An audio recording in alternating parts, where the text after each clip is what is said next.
The world economy in crisis. Europe in shock. Riots, mass unemployment, extreme parties on the march. It was not supposed to be this way. After the war, the European Union was built to secure cooperation, prosperity and peace in Europe. And later, a common currency was introduced, the euro. It resulted in a long boom, but it ended in a spectacular bust. Where did Europe go wrong? And is the United States right now repeating the same mistakes?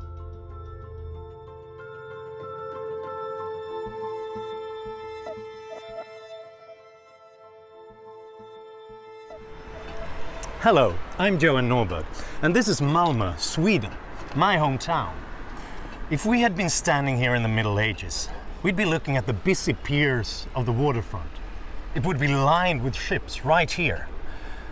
In the 14th century, those ships could carry more than 30,000 barrels of herring, carried to different European ports in a single year. At that time, Malmo was part of the Hanseatic League, an economic union of cities not unlike today's European Union. By the 16th century, Malmo was known throughout Northern Europe as a city of savvy business energy and of a commitment to commerce. No one better represented the entrepreneurial spirit of Malmo than Jurgen Coke. In the 16th century, he was a very successful banker and trader and the mayor of Malmo. This building was Jurgen Coke's home and the center of his vast business operations. He even had his bank there up on the second floor. Now it's a restaurant and a conference center. This place and this city represents the entrepreneurship and the international trade that once made Europe prosperous. So it makes it an ideal place to hold a conference on the crisis that is now shaking the world. Don Boudreaux, an economist from the United States, and I have invited some of the world's leading young thinkers. They're here for a couple days discussing the reasons for the crisis that is now affecting Europe, the potential for that crisis to affect the United States, and how it might affect the day-to-day lives of all of us. I know that people my age never expect to get Social Security benefits. This bankruptcy will ruin our property taxes, which will ruin our schools, which ruins our future. It's about 20% of the people, of the population lost their job during the last 5 years. It could have been done so much better with a little bit of courage civil, of civil courage, if you like. When I had my exams to get in the university, I was thinking that, wow, I'm gonna become a pharmacist, I'm gonna have a good job, I'm gonna have a drugstore, I'm gonna have a good life.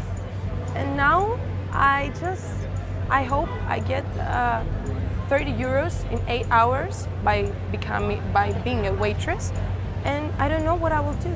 If we had a referendum in France, I'm sure people rejected Europe. Just to put it very simply, successful capitalists hate capitalism. The word austerity is now giving the creeps to pretty much all of Europe. But if you actually want to have a brighter future for your children, I suggest some more saving and some more working. A lot of people are scared about the future, especially young people. But, you know, unfortunately, politicians don't get the story. They don't want to realize the severity of the problem. They don't want to do anything. They don't have courage. Europe is today one of the richest continents in the world. And my hope, my dream, is that Africa, and indeed my country, Mozambique, one day will become also wealthy. And the idea is that, you know, we need to understand the deep causes of today's crisis so that Africa and Mozambique can avoid the same mistakes that Europe is making today. In a way, it's not all gloomy. We've had 10 bad years of crisis, but at the same time, we've probably created something like a quarter of all the wealth that mankind has ever created over those 10 years. Absolutely, and we have to be careful not to destroy that because the market is the only source of widespread prosperity. You know, we're not talking about numbers when we're talking about this. It's really about people, it's about their dreams. It all comes down to that young woman I met in Greece. She wanted to own a drugstore, and now she's content just being a waitress. And our way of dealing with this crisis will decide the fate of her and millions like her.